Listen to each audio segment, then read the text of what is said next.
वा रे दुनिया. काही वेळेस आपण कठोर सारखं वागतो.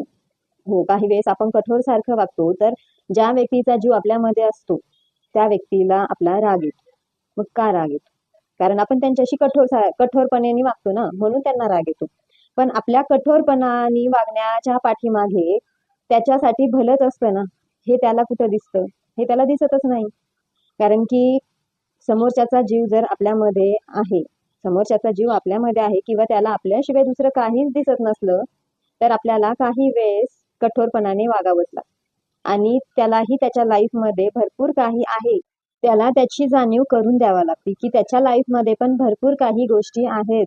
आणि आपल्यामध्ये जीव त्याचा गुंतत असला किंवा सर्व लक्ष आपल्याकडे असलं, तर त्याच्या लाईफमध्ये काय आहे काय नाही हे त्याला काही कळतच नाही.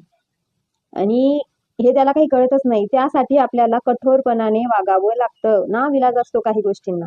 ज्यावेळेस आपण कठोरपणाने वागतो आणि समोरच्याला त्याच्या लाईफमध्ये भरपूर काही गोष्टीला तो दुर्लक्ष करतोय, त्याची त्याला जाणीव करून द्यावं म्हणून आपण त्याच्याशी जो कठोरपणाने वागतो, त्याचा त्याला राग येतो. त्या गोष्टीचा त्याला राग येतो.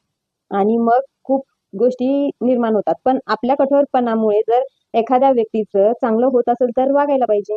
त्यांना आपल्या कठोरपणाचा, आपल्या वागण्याचा त्यांना राग येतो. पण मग आपल्या कठोरपणाचा त्यांना राग येतो, तर त्या गोष्टी त्यांना राग आला तर चालतो. पण त्यांच्या लाईफमध्ये ते काय गमवताय, काय आहे, काय नाही आहे, मग ती असो या तो असो, सर्व लक्ष जर कधी आपल्याकडे जर त्यांचं जात असेल, तर त्यांना जाणीव करून द्यायला पाहिजे. त्यांच्यासोबत कठोरपणाने वागायला पाहिजे. आली वेळ तर सोडून द्यायला पाहिजे. सगळ्या गोष्टी त्यांच्यापासून दूर झालं पाहिजे.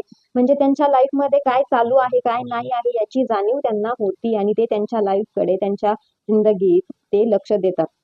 आणि म्हणूनच त्यांना त्या गोष्टीची जाणीव किंवा आपल्या कठोरपणाची जाणीव त्यांना.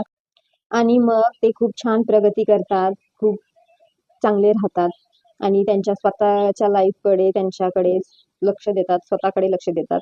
तर आपल्या कठोरपणामुळे जर एखाद्याचं चांगलं होत असेल, ते आपल्याला समजतं की समोरची व्यक्ती आपल्याकडे लक्ष देतीये, की म्हणजे आपल्यामध्ये जीव गुंतवणारी व्यक्ती, मग ती असो या तो असो, तर त्यांचं लक्ष आपल्याकडे आहे आपल्याला समजतंय. पण त्यांना ते कळत नाही. म्हणून त्यांना ते कळून देण्यासाठी आपल्याला कठोरपणाने वागावं हे लागतंच. आणि वागलंच पाहिजे. कारण की एखाद्याची जर लाईफ सुधरत असेल आणि छान होत असेल, ते जर त्यांच्या लाईफमध्ये चांगली प्रोग्रेस करत असेल, चांगली प्रगती करत असेल, तर काय हरकत आहे? बरोबर ना?